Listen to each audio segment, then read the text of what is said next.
Madame Lebec. La parole est à Madame Valérie Lacroute pour le groupe des Républicains pour une durée de 5 minutes.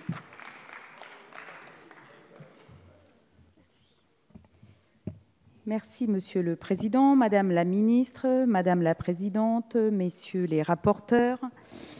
Madame la Ministre, nous ne doutons pas que la France ait besoin d'un système ferroviaire puissant, rénové, économiquement équilibré, avec des transports de qualité, fiables, sécurisés et accessibles, tout en répondant aux demandes croissantes de mobilité dans les métropoles et agglomérations et en assurant le maintien des dessertes en milieu rural.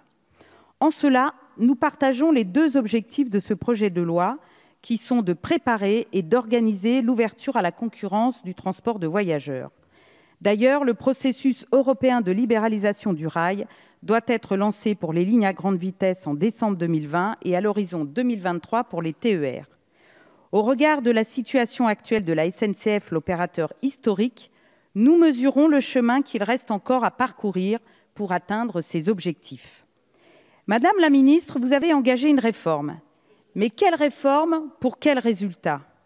Difficile à dire pour les parlementaires que nous sommes au regard de la méthode employée. En effet, l'utilisation des ordonnances prive le Parlement de débats de fond. Nous allons ainsi aborder et discuter des principes généraux de cette réforme, mais sans discussion sur les sujets de fond. Ce projet de loi comportait à l'origine 8 articles. Il a été amendé en permanence, un article additionnel est même arrivé ce matin, des alinéas remplacés chacun par 10 alinéas pour une réforme majeure.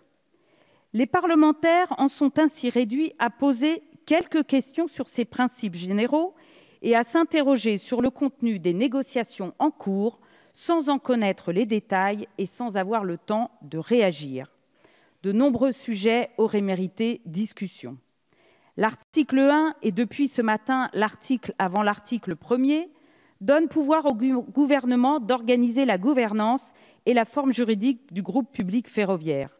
Cette gouvernance doit permettre la mise en place d'un cadre favorisant l'égalité de traitement entre opérateurs afin que l'ouverture du marché à la concurrence fonctionne. Or, le modèle verticalement intégré que vous proposez, type modèle allemand, est source de conflits, voire de contentieux. Il est en effet nécessaire d'assurer la séparation entre SNCF Réseau et SNCF Mobilité et surtout assurer l'indépendance de SNCF Réseau vis-à-vis de l'EPIC de tête en supprimant celui-ci afin de ne pas compromettre la réussite à l'ouverture. Aussi, ce sujet aurait mérité un débat de fond. La dette abyssale de la SNCF n'apparaît nulle part dans ce texte. En effet, cette dette est l'un des problèmes majeurs de la SNCF. Pour mémoire, en 2016, elle s'élevait à 42 milliards d'euros. Il semblerait, Madame la Ministre, que vous prépariez la mise en place d'une structure nouvelle, aux contours encore flous, pour reprendre la dette de SNCF Réseau. La règle d'or n'a pas été respectée.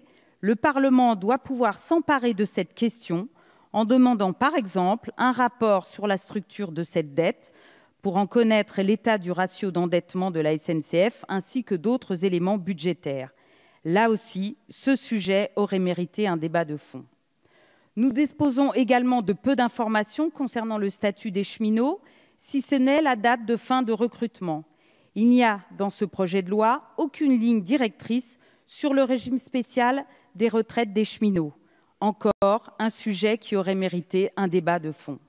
Quant aux petites lignes, pourtant si utiles à nos concitoyens qui habitent en dehors des métropoles et dans les territoires ruraux, nous ignorons le sort que vous leur réservez.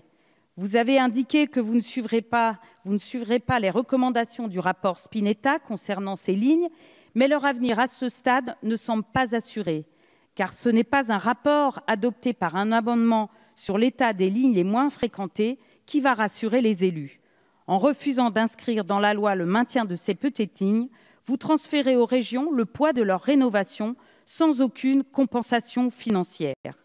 Si nous pouvons adhérer au projet global porté par ce texte ainsi qu'aux objectifs affichés, la méthode employée par le gouvernement est très maladroite, voire sciemment organisée, orchestrée par celui-ci.